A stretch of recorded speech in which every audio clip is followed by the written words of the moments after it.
नमस्कार मित्रों, मेरा नाम है राहुल सिंह साइंटिस्ट। पिछले वीडियो में हमने बात की थी फोटोन को समझने की एक कोशिश, जिसमें हमने आपको एक अंधेरा बताया था और जिसमें एक छोटा सा प्रकाश पुंज भी आपको हमने बताया था। उसको बताने के पीछे का कारण था फोटोन्स को समझने की पहली सीढ़ी। और मैं फोटोन्स, लाइट असल में है क्या? लाइट को जब हम पढ़ते हैं तो लाइट क्या है, उजाला क्या है, आखिर हमें इसे इतना पढ़ने की ज़रूरत क्यों है, इसमें ऐसा क्या है, इसमें से कौन सी खास बात है? लाइट में ही सब चीज़ें दिखती हैं। लाइट है तो समय है। कैसे है? जब आप अंधेरे में हैं तो आप इस चीज़ की कल्पना नहीं कर सकते कि समय क्या है। जब आप एक अंधेरे कमरे में हैं जहाँ प्रकाश का छोटा सा कोई भी पॉइंट नहीं आ सकता, कहीं से भी प्रकाश नहीं आ सकता, तब आप अपनी आंखें खोलकर चारों तरफ देखेंगे तो आप कुछ बारीक बारीक पॉइंट्स देख पा रहे होंगे, जिनमें कुछ कलर्स होंगे। कुछ लाल कलर का पॉइंट दिख रहा होगा, कोई नीले कलर का दिख रहा होगा, कोई कुछ कलर का, कोई सफ़ेद दिख रहा होगा, कुछ ग्रे दिख रहा होगा, कुछ स्लेटी, कोई स्काई ब्लू, तरह तरह के आपको कलर दिख रहे होंगे आंखों के सामने। ये सब क्या है? लाइट की अनुपस्थिति में ये सब क्या है? क्या है ये अंधेरा है और इस अंधेरे में भी आप चीज़ें देख पा रहे हैं। आपकी आंखें खुली है, आप देख पा रहे हैं। जब आप अपनी आंखों को बंद करेंगे तो ये चीज़ें फिर से आपको दिखेंगी, और जब आप आंखें खोलेंगे फिर भी आप इन चीज़ों को देखेंगे।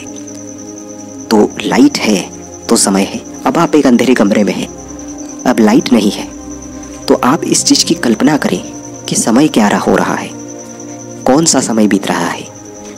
सुबह है, दोपहर है या शाम है। बस आपको एक अंधेरे कमरे में छोड़ दिया गया है और आपको नहीं पता है कि आपको जब छोड़ा गया तब क्या था। अगर मैं ये कहूँ कि आप सोकर उठ गए, बस फिर आपके चारों तरफ कोई आवाज़ नहीं है, कोई हलचल नहीं है, कुछ भी नहीं है, तो आप कैसे ये रिलेट करोगे कि आप कहाँ हो और चीज़ें बदल रही हैं? क्योंकि आप जब देख रहे हैं आंखों के सामने तो आपको बस कुछ पॉइंट्स दिखाई दे रहे हैं, बारीक बारीक, और सब कुछ ब्लैक नज़र आ रहा है, कुछ भी दिख नहीं रहा है, कुछ समझ में नहीं आ रहा है। यहाँ तक कि आप अपने आप को भी नहीं देख पा रहे हैं, क्योंकि लाइट नहीं है। लाइट का कोई सोर्स भी नहीं है, कोई हलचल भी नहीं है, एकदम सुनसान है, गुमनाम है, कुछ भी नहीं पता। अब आप कैसे मेजरमेंट करेंगे कि आप कहाँ हैं और समय बीत रहा है? कैसे पता करेंगे? आप चीज़ों को नहीं समझ पाएंगे, आप समय को नहीं समझ पाएंगे, उस समय आप किसी भी चीज़ को नहीं समझ पाएंगे जब लाइट नहीं है। इसीलिए हमें लाइट को इतना समझने की ज़रूरत होती है। ये बात अर्थ पर एकदम अड़ियल सी बात हो रही है जब हम धरती पर इस चीज़ की बात करते हैं, लेकिन जब मैं कॉस्मिक लेवल पर इस चीज़ की बात करता हूँ, अंतरिक्ष में, तो ये आपके लिए सत्य हो जाता है। आपके लिए वहाँ लाइट बहुत ही इम्पोर्टेंट हो जाती है, लाइट को समझना, क्योंकि वहाँ आपके लिए ज़रूरी लाइट है।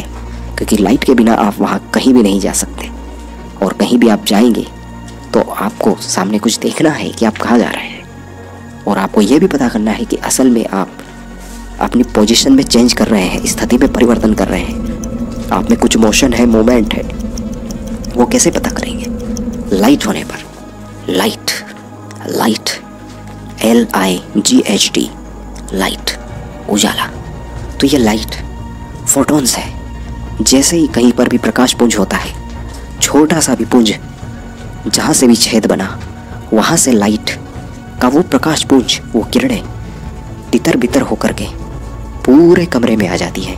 अगर कमरे में छोटा सा छेद बना दिया जाए, उजाला होता है, तो उजाले में जब चीज़ें बदलती है तो हम कहते हैं कि चेंज हो रहा है, कुछ हो रहा है। लाइट होती है तभी कहते हैं। जब सूर्य का प्रकाश होता है या हमारी इलेक्ट्रिसिटी की लाइट होती है, तभी हम ये कह पाते हैं कि कुछ बदल रहा है, कुछ हो रहा है।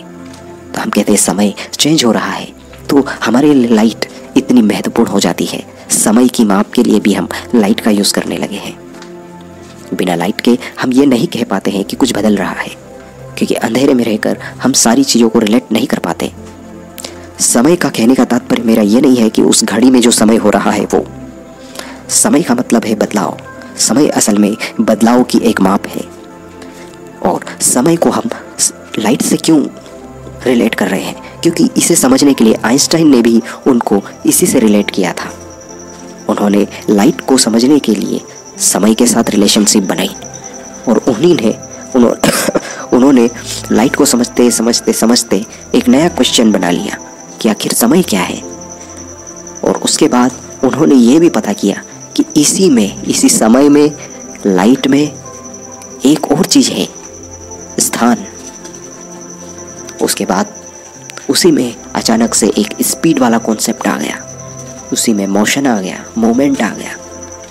ये सब चीज़ें कैसे जोड़ती गई? जब उन्होंने अपनी कल्पनाओं को आका यूज़ किया। और लाइट के लिए उन्हें स्पेशली आइंस्टाइन इक्वेशन आपने सुना होगा, फोटो इलेक्ट्रिक इफेक्ट आपने नाम सुना होगा, उसके लिए उन्हें पेटेंट भी मिला है और उन्होंने कुछ नियम भी दिए थे उसके लिए। और आपने आइंस्टाइन का वो समीकरण भी पढ़ा होगा कि कैसे फोटो इलेक्ट्रिक इफेक्ट काम करता है, उसके क्या नियम है, उसकी क्या इक्वेशंस हैं, वो भी उन्होंने बनाई थी।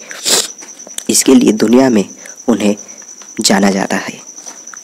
इस चीज़ के लिए ये उनके लिए बहुत ही बड़ी उपलब्धि थी और इसका यूज़ आज हम कर रहे हैं। और ये सब कल्पनाओं के माध्यम से संभव हुआ था। और यही तो लाइट है। लाइट को समझने के लिए हमने अभी इतना कुछ देखा, इसे और अच्छे तरीके से समझने के लिए आपको अगले वीडियो का इंतज़ार करना होगा। इसलिए चैनल को सब्सक्राइब करके रखें